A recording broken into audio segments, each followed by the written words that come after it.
All right, so now I'm just gonna do a few more. Just get them in kind of weird positions. Pop them on the foil. And these will just kind of sit around the cake in various places. And I might end up using the back of this one, you know, once I cover that. We'll kind of see whichever side I like, you know, the best is what I'll end up using. So I'm just going to do a few of these so I can place them throughout the cake. And I think I'm probably going to need one or two of these for the fish to actually, to support them, because they're going to be kind of up in the air a little bit. Okay, so I'm just going to continue making a few of these, and then we'll check on them and see if we can do the back side. All right, while we're waiting for that to come out, I'll go ahead and use some of this chocolate, pour it into a parchment bag, and we are going to make some chocolate seashells. Yummy! So I have two molds here. These are by Carol Webb's Elegant Lace Impressions. Carol is an awesome, awesome person. Okay, let me just snip off a little on the end. Make sure you don't get that in your chocolate. Doesn't really taste that good. It's a little chewy. And then we're just going to squeeze, keeping the tip slightly embedded in the chocolate. Do some of these bad boys.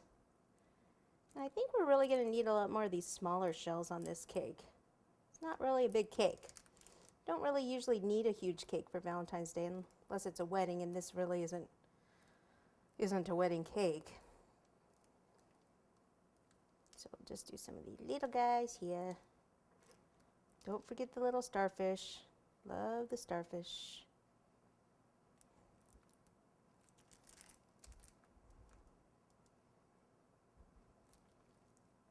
And then these are going to go in the freezer. It's great if you can do these, put them on a sheet tray and then put them in the freezer that way, since they're not totally level. But if you have a side-by-side like this one, that's not really going to work too well, is it?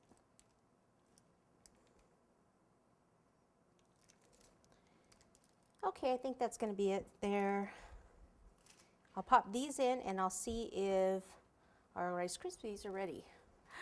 Okay, this is the first one I put in, so let me just move this foil off. Ooh, and I just actually tore it, which I don't want to do I? All right. So let me see if I like it first. Yeah, that'll look cool up there. Now that I've dented my fondant, it's got to go there now, right? So let me take some more chocolate and brush it on out.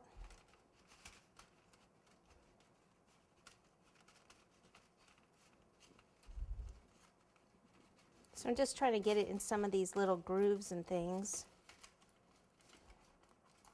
Let me try something here.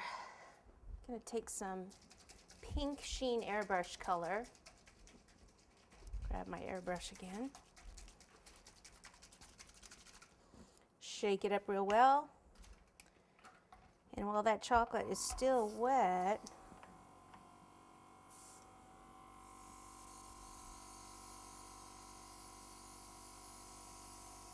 airbrush it.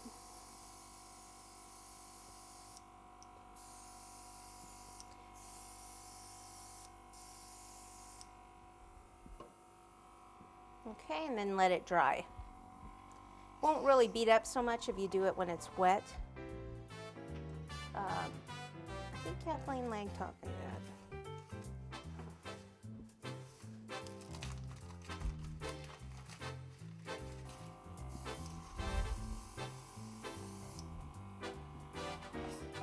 Okay, back into the freezer, and then I'll probably put another coat on the other side, like when it's standing up, make sure I get like all the top edges and everything, and then I'll airbrush that too.